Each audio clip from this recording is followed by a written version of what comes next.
The pyramids were never tombs. That's the lie you've been told your entire life. From Egypt to Central America, from the sands of Sudan to the mountains of China, pyramids rise like echoes of a forgotten truth. Structures scattered across continents, built by civilizations with no known contact, yet all drawing from the same geometric language. Why? Why this shape, this form, again and again? Historians have written them off as primitive burial markers, monuments to ego and empire. But the ancients weren't just stacking stone to honor the dead. They were encoding something deeper, something cosmic. Because buried beneath the dust of accepted history is a secret whispered by sages and initiates across time. The pyramid is not a tomb. It's a tool, not for the dead, but for the living, for those seeking something more. A path to the stars, a map of the soul, a machine for spiritual ascent. The Great Pyramid of Giza isn't great because of its size. It's great because it doesn't make sense. Not in the way we've been taught to make sense of the past. It stands over 450 feet tall, built from over 2 million limestone blocks, each weighing between 2 to 80 tons. It's aligned almost perfectly to true north, with a precision modern builders would struggle to match without satellite technology. And yet, we're told it was built by copper tools, slave labor, and sheer determination. That version of history might satisfy a textbook, but it doesn't satisfy the soul. Because the deeper you look at this monument, the clearer it becomes. It wasn't built to house a pharaoh's corpse. It was built to awaken something within the living. Ancient Egypt wasn't just a land of gods and gold. It was a civilization of initiation. The pyramid wasn't a tomb. It was a spiritual machine. Every angle, every measurement, every chamber was intentional, purposeful, aligned not just with the earth, but with the cosmos. The pyramid's base is a perfect square. Its sides rise at precisely 51.84 degrees, a slope that encodes the golden ratio. The height and base ratio reveals pi. Its four sides are aligned almost exactly to the cardinal directions, with a precision within 1/50th of a degree. This level of mathematical knowledge suggests something far beyond the primitive narrative. It suggests mastery of sacred geometry, geometry not for decoration, but for resonance, for frequency, for consciousness. Initiates of the mystery schools didn't come to the pyramid to die. They came to awaken. The so-called King's Chamber, buried deep within the structure, contains no hieroglyphs, no treasure, and no mummy, just a perfectly crafted granite box, precisely too large to have been brought in after the chamber was built. Inside that chamber, in pitch darkness, the initiate would lie in the sarcophagus, not for burial, but for rebirth. It was a chamber of resonance, sound, and silence. A space designed to amplify not only vibration, but consciousness itself. The ancients spoke in symbols, not sound bites. And what they left behind wasn't superstition. It was science. Not the kind found in sterile labs, but the science of the soul. The pyramid wasn't just a monument. It was an interface, a frequency tuner, a cosmic gateway. And those who entered it weren't performing rituals for gods in the sky. They were activating something within themselves, aligning their own energy with the greater pattern of the universe. And this is where things start to break away from what's publicly acceptable. Because when you understand the pyramid as a tool of transformation, you begin to see why certain knowledge has been buried, distorted, or laughed off as myth. Some truths are too disruptive, which is exactly why we've had to keep certain knowledge outside of YouTube. For deeper insights, join our free newsletter, Insights Academy, at the link in the description. And for a limited time, you'll receive a digital copy of the Kybalion to explore the hermetic foundations of spiritual science. The ancient Egyptians didn't just study the stars, they aligned with them. The shafts inside the Great Pyramid point to Orion's belt and Sirius, both of which were deeply tied to the Egyptian concept of rebirth and ascension. Orion represented Osiris, the god of resurrection, Sirius, the gateway to the afterlife. These weren't symbolic correlations, they were alignments carved into the stone. If that sounds like an accident, then you've misunderstood the ancients entirely. Nothing was accidental. Every block, every angle, every chamber was encoded with intention. The pyramid isn't just a line to the stars, it mirrors them. As above, so below. This is the Hermetic law hidden in plain sight, built into the very bones of the structure. It reflects a belief that the human being is a microcosm of the universe. To enter the pyramid was to enter the cosmic womb, to undergo a death of the ego and an activation of the divine within. The Great Pyramid doesn't care what modern historians think of it. It was never meant to be understood with just the rational mind. It was built to be experienced spiritually, energetically, and cosmically. And for those with the eyes to see and the soul to remember, it still speaks. There's a reason people feel something when they stand near a pyramid. It's not imagination. It's not some romantic projection of ancient glory. It's energy, subtle, yet unmistakable. And once you've felt it, you know it's real. Pyramids aren't just beautiful, they're powerful. And this power doesn't come from superstition, but from geometry, frequency, and alignment with natural laws that modern science is only beginning to rediscover.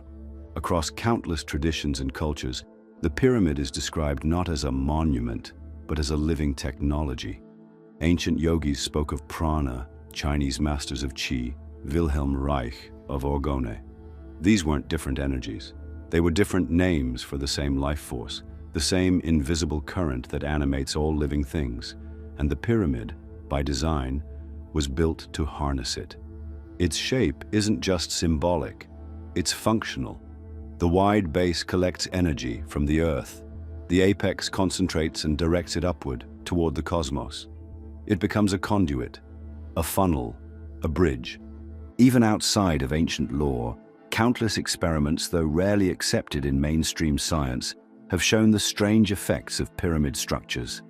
Food placed under small model pyramids stays fresher longer. Blades sharpen themselves. Water changes structure. Meditation deepens.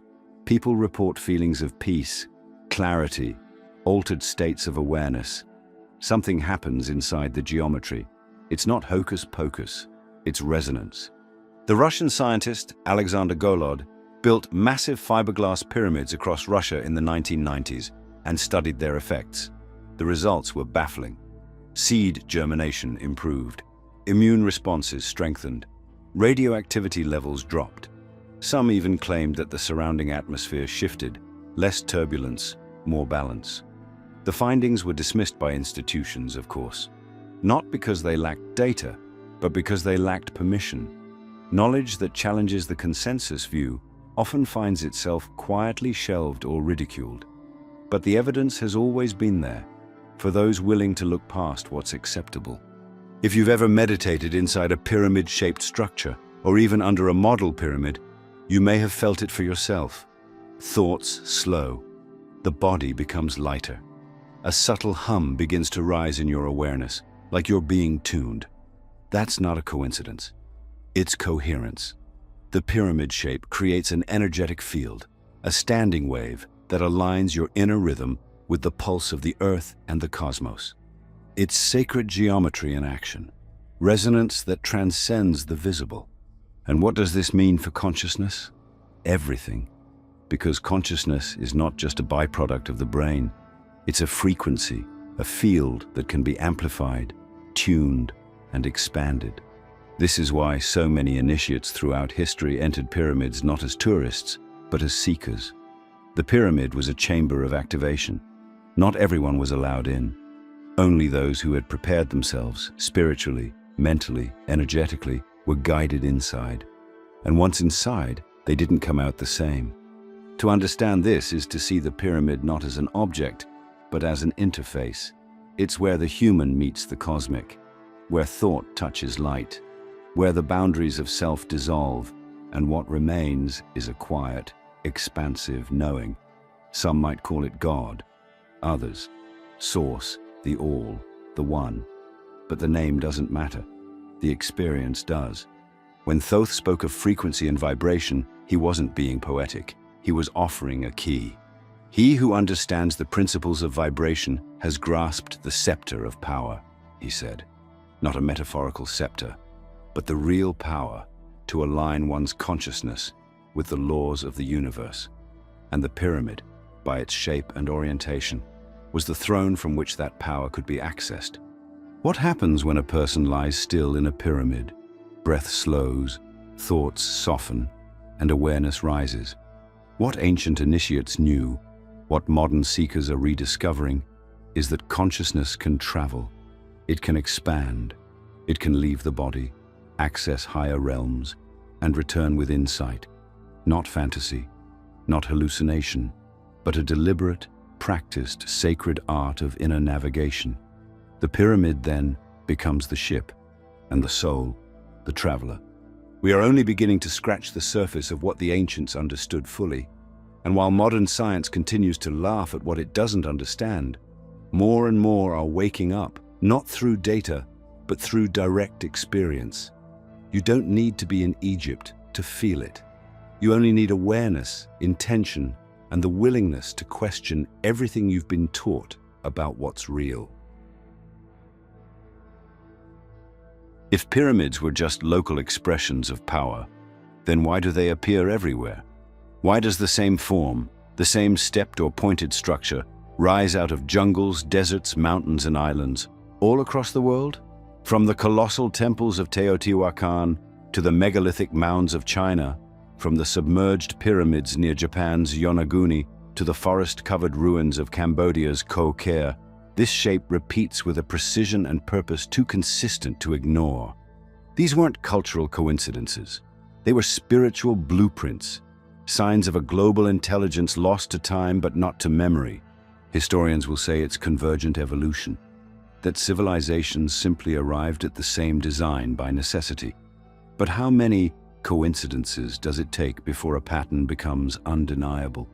The pyramid wasn't just a practical form, it was a language, a shared sacred geometry passed not by trade routes, but by memory, by something deeper, something embedded in the collective unconscious of humanity, or perhaps seeded by a civilization long forgotten.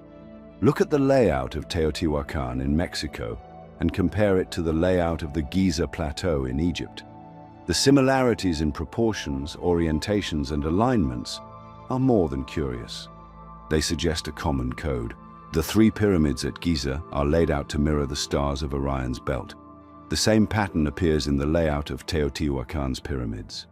Why? Why would two entirely separate civilizations encode the same star cluster in stone? And why did both cultures believe those stars were the source of divine knowledge, of the soul's journey, of cosmic origin? Then there's the Bosnian Pyramid of the Sun, dismissed by mainstream archaeology, but investigated by independent researchers who found geometric precision, aligned tunnels, and even resonant chambers beneath the earth. Similar energy patterns have been reported in the pyramid structures of Indonesia's Gunung Padang and China's pyramids buried near Xi'an. These aren't scattered anomalies. They're part of a network, an echo of a grid. Some believe these pyramids sit on ley lines, natural energetic channels that crisscross the earth, connecting sacred sites like acupuncture points on a planetary body. If the earth has energy, then the ancients were its engineers, and the pyramid, with its perfect form, was the tuning fork they used to harmonize with it. These weren't disconnected monuments. They were nodes, part of a vast global matrix designed to sustain spiritual alignment, transmit knowledge, and elevate consciousness. Whether built by separate cultures or guided by remnants of an older civilization, they spoke the same silent language: frequency, geometry, light.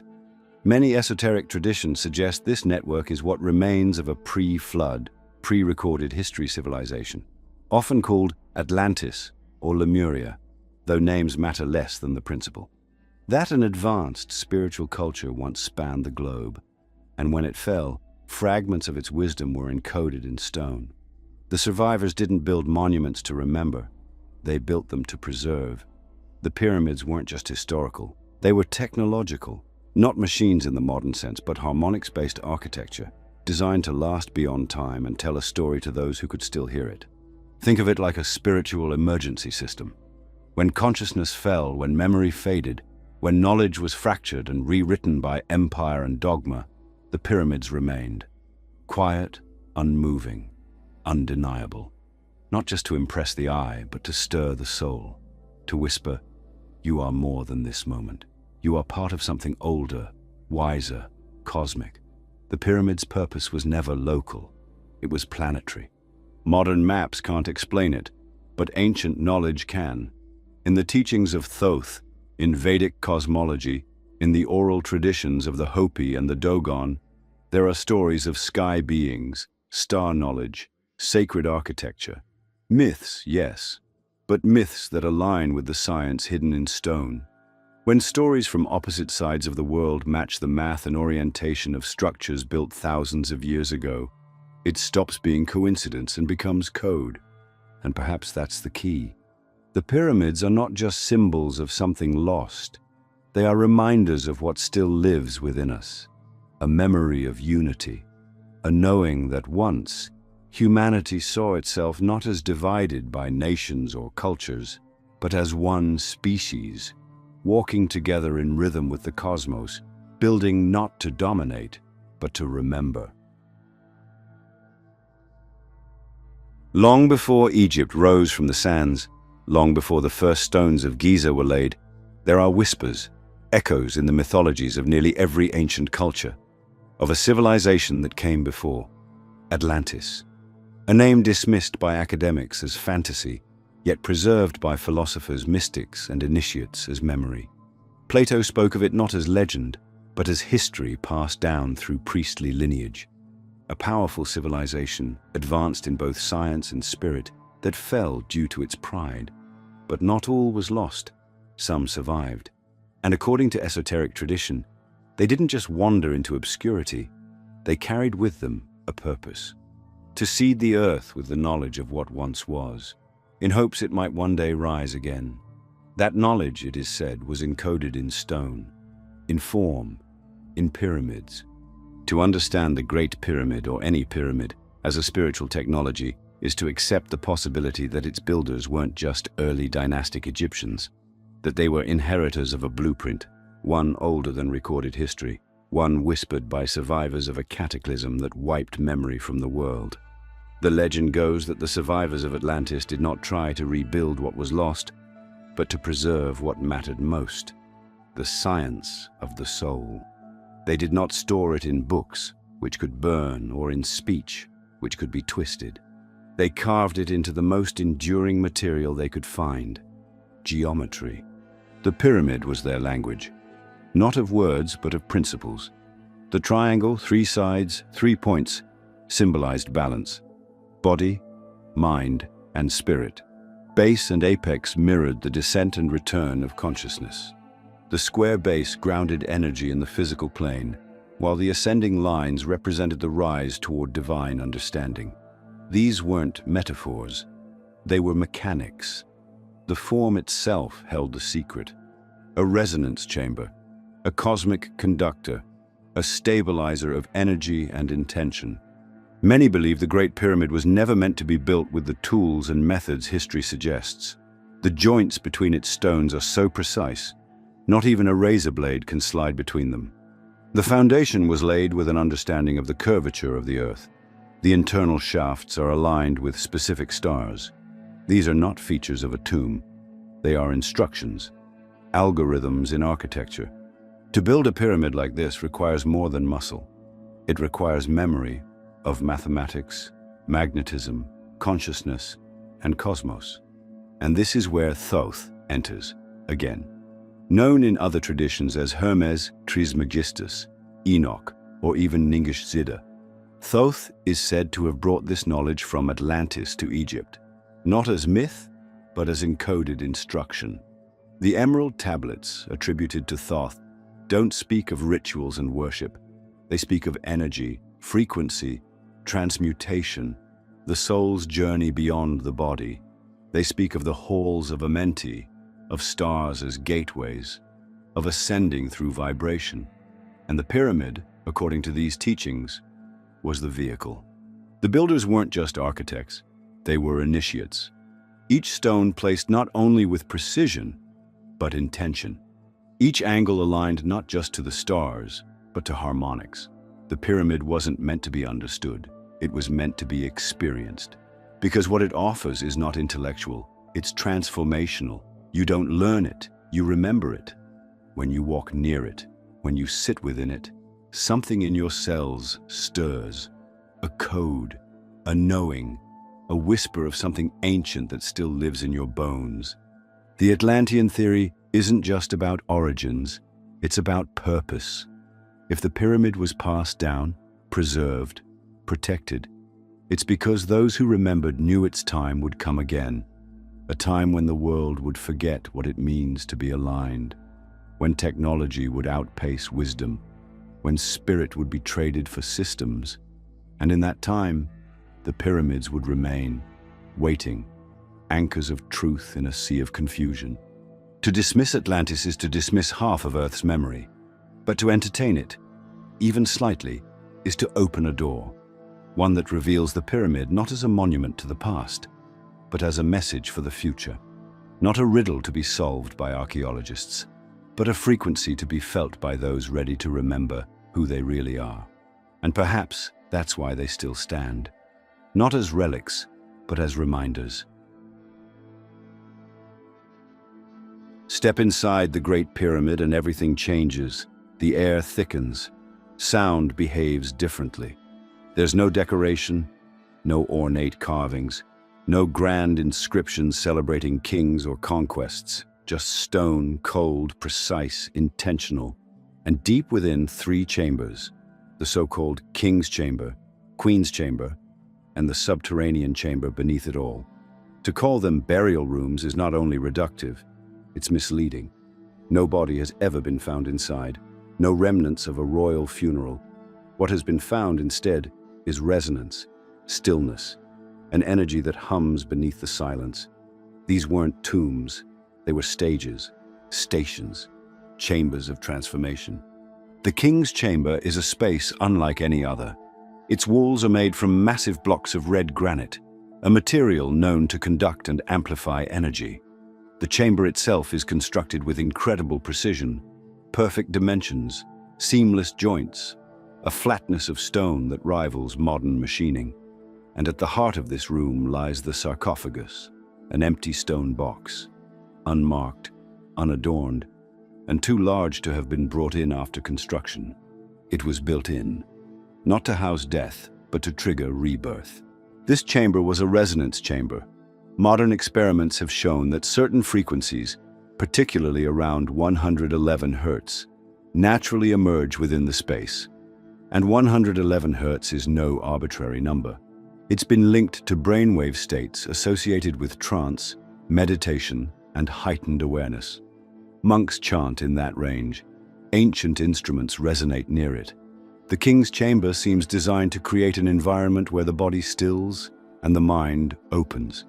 A space where consciousness can step out of the boundaries of form and time. Initiates would enter the pyramid not with the intent to end life, but to transcend it.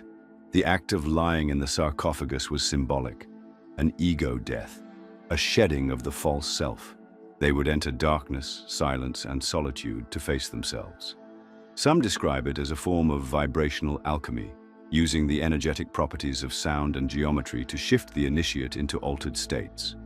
Others believe it was a portal of sorts, a place where higher intelligences could be contacted, where visions were received, and ancient truths remembered.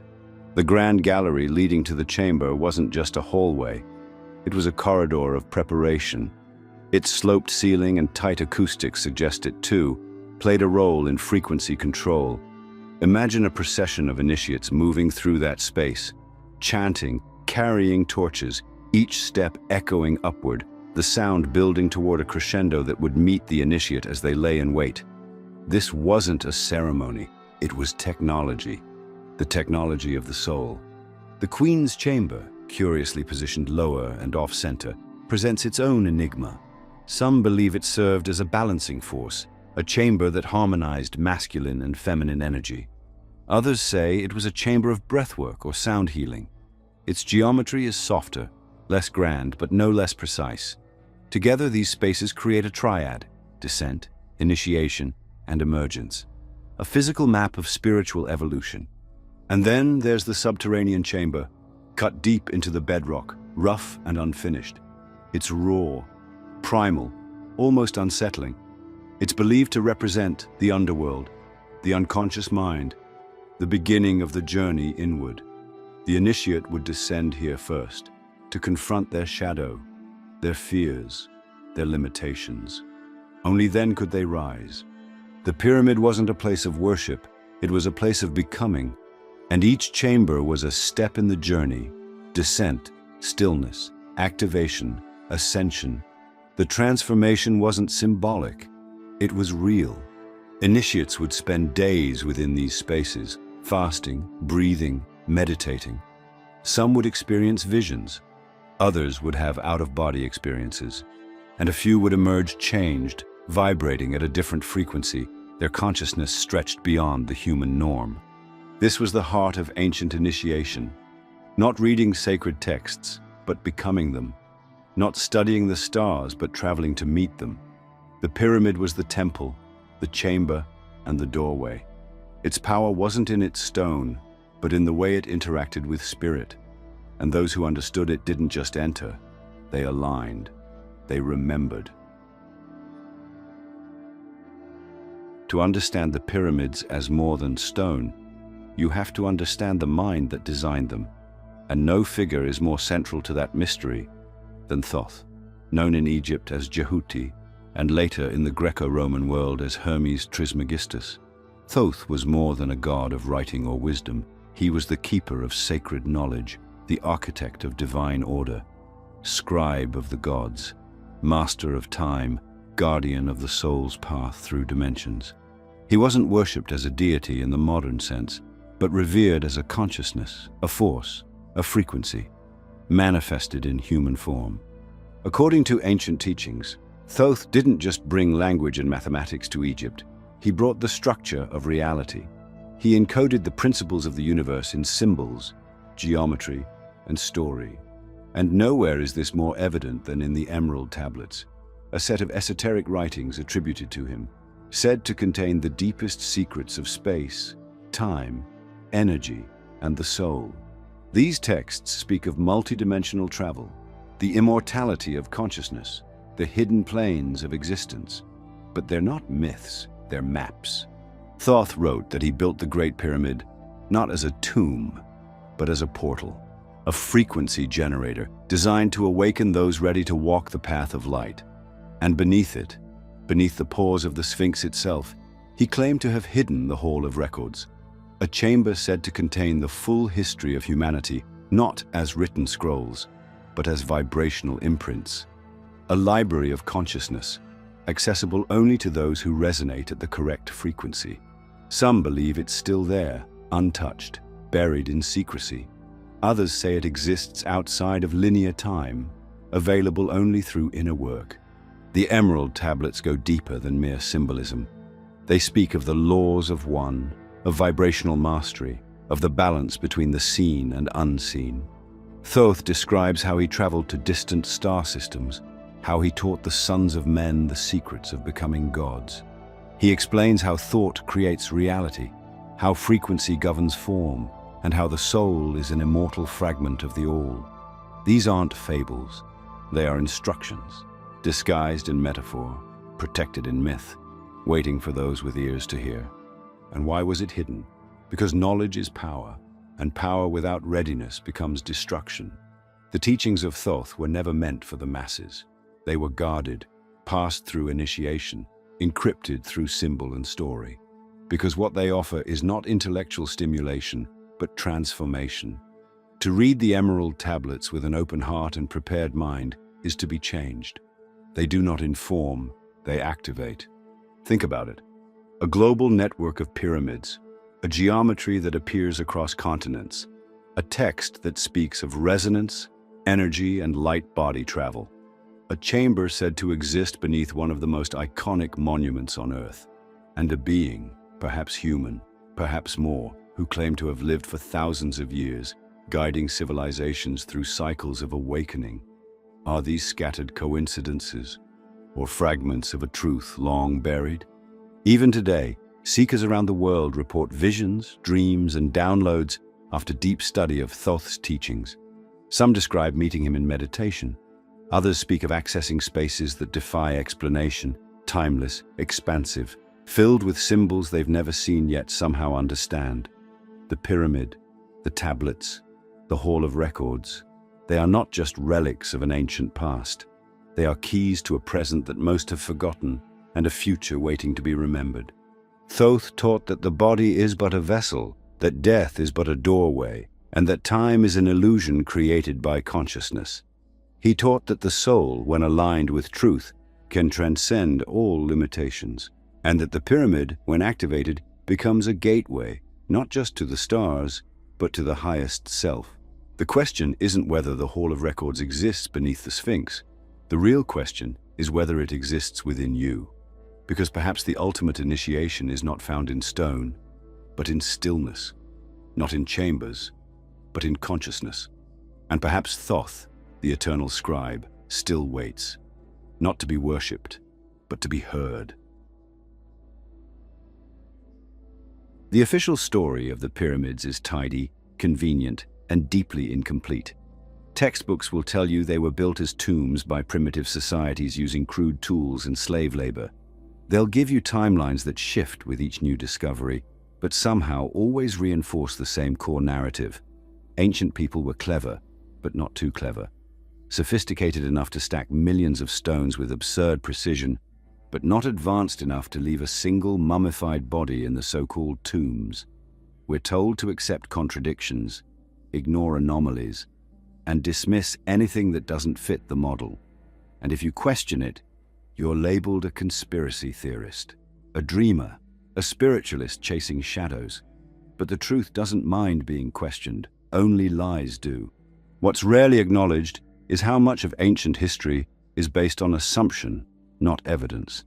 We don't know how the pyramids were built, not really. We don't know why. And yet the story is sold to us with absolute certainty. Why? Because admitting we don't know would invite the wrong questions. It would open the door to possibilities that threaten the entire structure of historical and scientific authority. If pyramids weren't tombs, then what were they? If ancient people weren't primitive, then who were they? If civilizations we've labeled as backward had knowledge of astronomy, energy, and sacred geometry far beyond our own, then what else have we misunderstood, or worse, buried? Look at how mainstream institutions handle pyramid research. Any finding that aligns with accepted history is celebrated and publicized, but those that challenge the narrative? Suppressed, ignored, discredited. When independent researchers claim energetic anomalies in the pyramids, they're mocked. When explorers detect underground chambers or energy fields, their work is dismissed without review. And when ancient texts like the Emerald Tablets hint at a deeper science of spiritual physics, their metaphors are stripped, their meaning reduced, their power neutralized. But why such resistance? Because the truth behind the pyramids doesn't just rewrite history, it redefines what it means to be human. If the pyramids are proof of a global civilization that understood energy, frequency, and consciousness, then we are not the pinnacle of progress. We are the aftermath of forgetting. And the institutions that profit from our disconnection, from ourselves, from our past, from our potential, depend on keeping that truth buried. Modern science insists on materialism. If it can't be measured, repeated, and monetized, it isn't real. But the ancients didn't separate science and spirit. For them, energy was sacred, mathematics was divine, architecture was the bridge between the seen and unseen. To enter a pyramid was to enter a place of alignment, where form met function, and geometry became a doorway to other states of being. That's not religion, that's resonance. There are layers of control embedded in our understanding of history, layers that teach us to mock the intuitive, distrust the mystical, and dismiss the metaphysical. But what if the metaphysical is the root? What if the pyramid is not just an artifact, but a mirror showing us how much we've lost and how much we still carry within? When you start asking the forbidden questions, when you begin to challenge the narrative, You don't just awaken to the truth of the pyramids. You awaken to the truth of your own programming. You see how belief systems are shaped not just by data, but by design. And you realize that reclaiming your power starts with reclaiming your perception. Because once you see the pyramids for what they truly are, not monuments to the dead, but technologies for the living, you start to understand what's really been buried. Not just history, but memory. A memory of who we once were and who we could be again. The pyramid is more than a monument. It's a message. One that has stood quietly for thousands of years, untouched by wars, storms, and the rise and fall of empires. It doesn't speak through words, but through presence, through alignment, form, and frequency. And the longer you look at it, the clearer it becomes. This structure was never meant to be understood solely by the mind. It was designed to be felt by the soul. Every spiritualist, every seeker of truth, every person on the path of awakening owes it to themselves to look beyond the myths, beyond the academic footnotes, and into the real power that these structures still hold. Because the pyramid is not just a relic of an ancient world, it's a blueprint of spiritual reality. It maps not only the stars, but the self.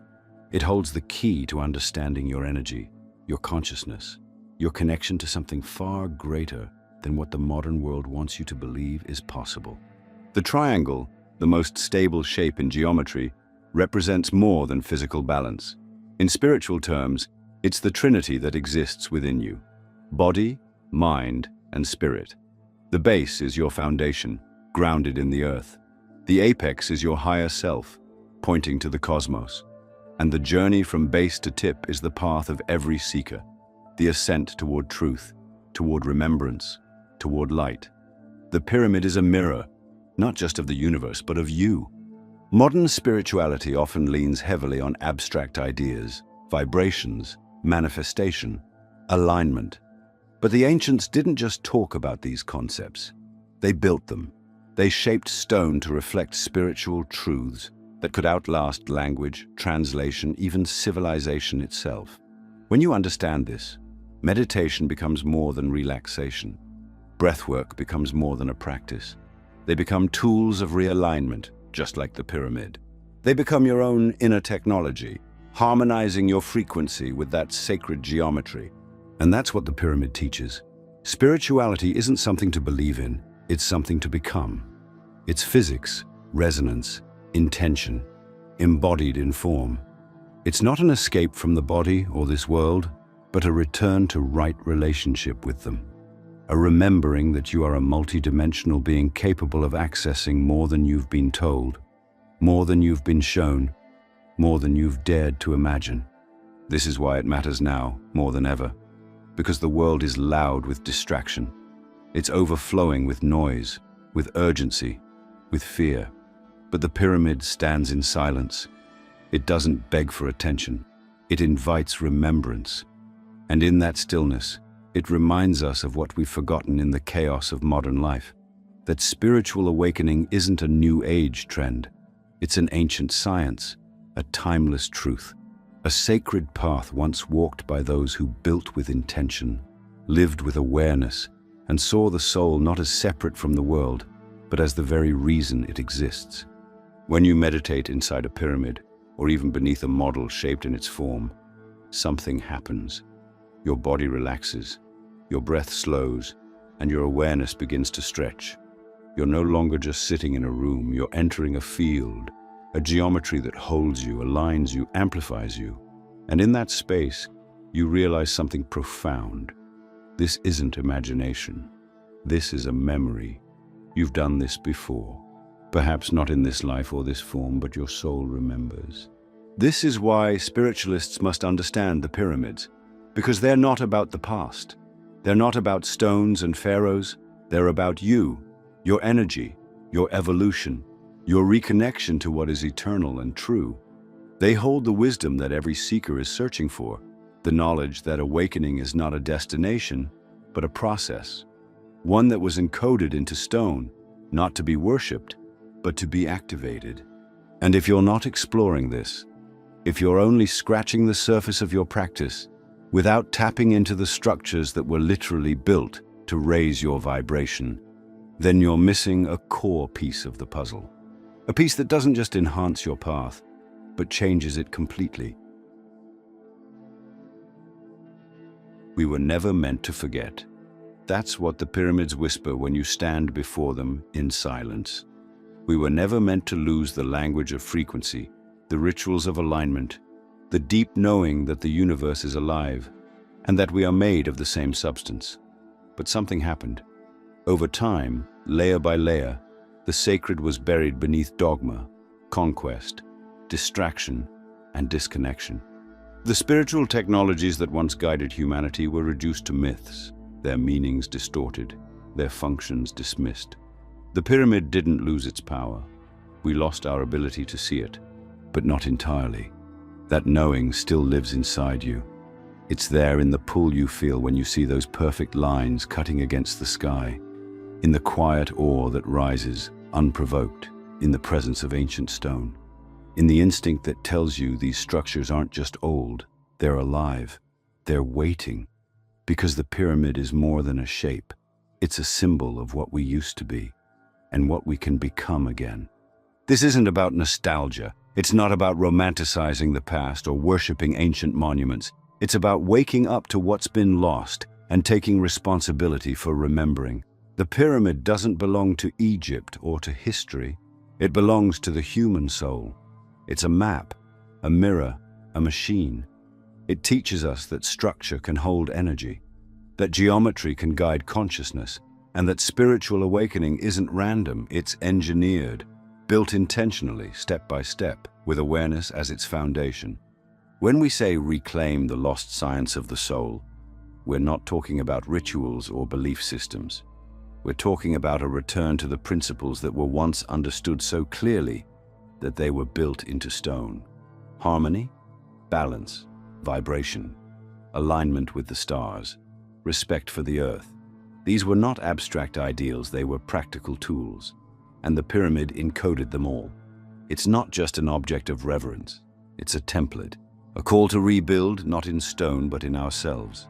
To live in alignment with these principles is to live consciously, to walk in awareness of your thoughts, your energy, your intention. It's to understand that everything you do, think, and feel resonates beyond your skin, your life, your moment. It shapes reality. And that's the deepest truth the pyramid holds, that you are not separate from the cosmos. You are its expression. And when you align your life with that truth, something shifts. You stop chasing. You start becoming. You don't need to travel to Egypt to activate this. You only need to remember. Create a space in your home that mirrors the pyramid's energy. Simple, quiet, intentional. Meditate with its shape. Study its mathematics. Reflect on its teachings. Let it teach you not just about history, but about your own potential. Because the real pyramid isn't outside you. It's inside you, built of discipline, vision, and truth. Each choice you make is a stone, each breath, a blueprint, each act of presence, another layer in your sacred structure.